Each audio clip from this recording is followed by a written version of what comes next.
Tonight I broke up with my boyfriend because he kept joking about unaliving me, but when he told his brother I should say my permanent goodbyes, I knew I was done. During our first few weeks of dating, he joked too much for comfort that he was going to unalive and dismember me and dispose of my body.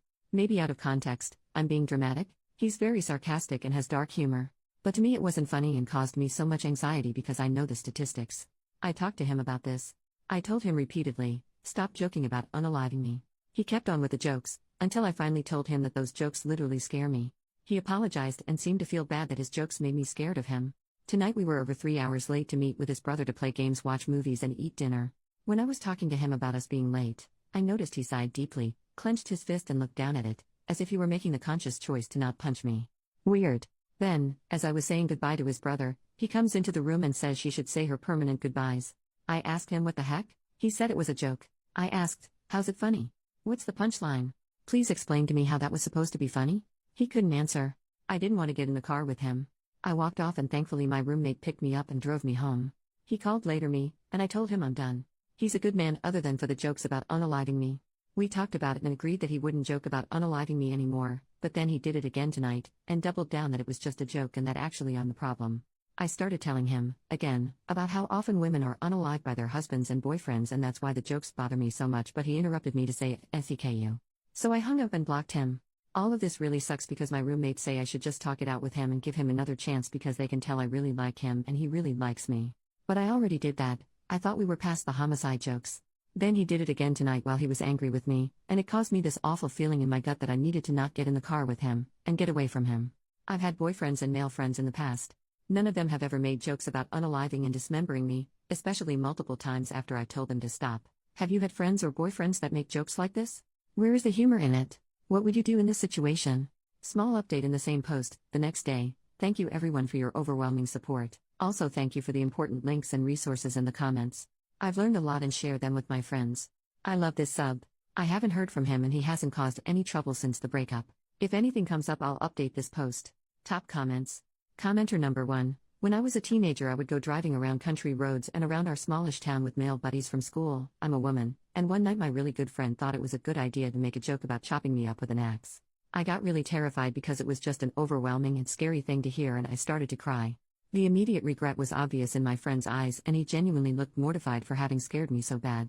He started apologizing and saying it was such a stupid joke and reassured me. In the moments after making his stupid attempt at humor and seeing the impact it had, he felt remorse and wanted to correct his behavior. Your ex did not do this, or if he did, he immediately repeated the scary behavior again anyways. My friend never made a joke like that again. Men who actually care about us will respond empathetically to our fear response and will want to do whatever it takes to ensure we feel safe around them. Especially if it's as simple as refraining from making dumb jokes. I hope you never have to see this creep again and good for you for sticking up for yourself. Commenter number 2, just remember, there's a lot of unalived women that once said he'd never do that to me. Update, 11 months later. I hope I'm not breaking any subreddit rules by posting an update, but I thought this sub would like this update from all the feedback my original post received and all the messages I read requesting an update. My original post was almost a year ago. Thankfully I have moved across state since then and have not seen him since. The last time I spoke to him, over the phone, I made it very clear several times. Me, you promised you'd stop making jokes about unaliving me, but then you did it again.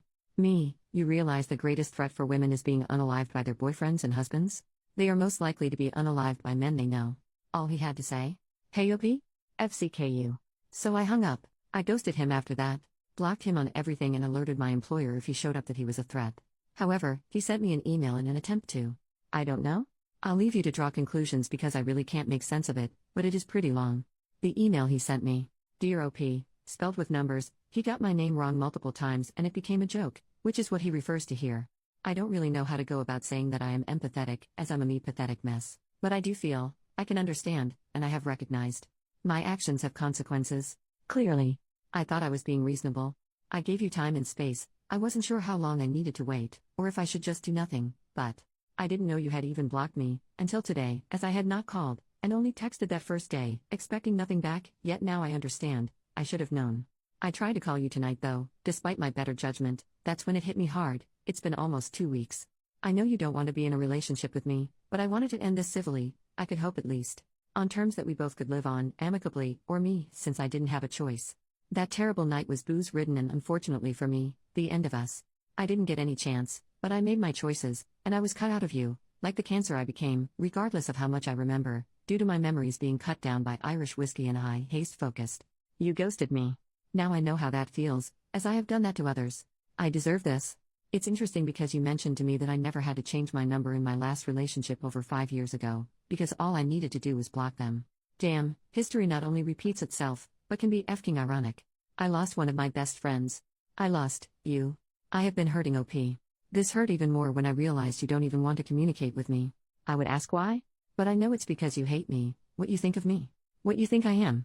Who likes Andrew Tate? Nobody. I embody that nobody. I am hate. I am Tate. I obviously have a lot of growing up to do. I was not aware of just how much. I do not regret you or the experiences I shared, which were awesome and different than all the treasures I had experienced with another soul.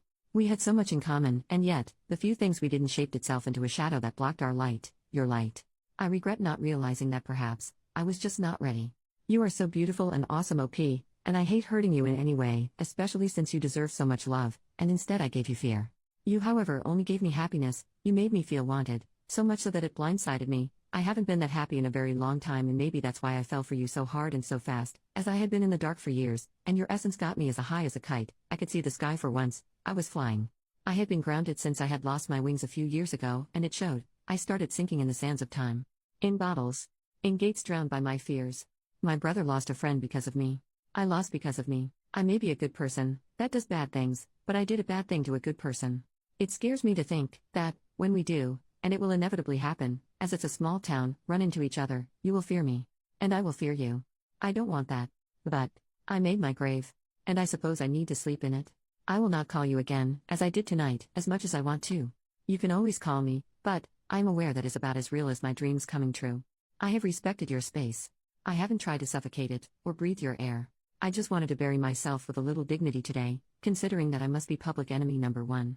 I'm embarrassed to admit that running into your roommates or even co-workers makes me feel uncomfortable. That I did. To myself. And you. I'm sorry OP. I don't know what else to say. I know you will find someone, sooner or later, who will treat you with respect and make you feel loved. I am not him. I failed. But you will have that. As much as I don't want to think of it. And you deserve it, as much as I didn't commit to that. I know you think I don't love you. You can ghost me, you cannot respond. I don't think you will anyways. Maybe you won't even read this, which is okay. I needed to say my piece, to rest at sea.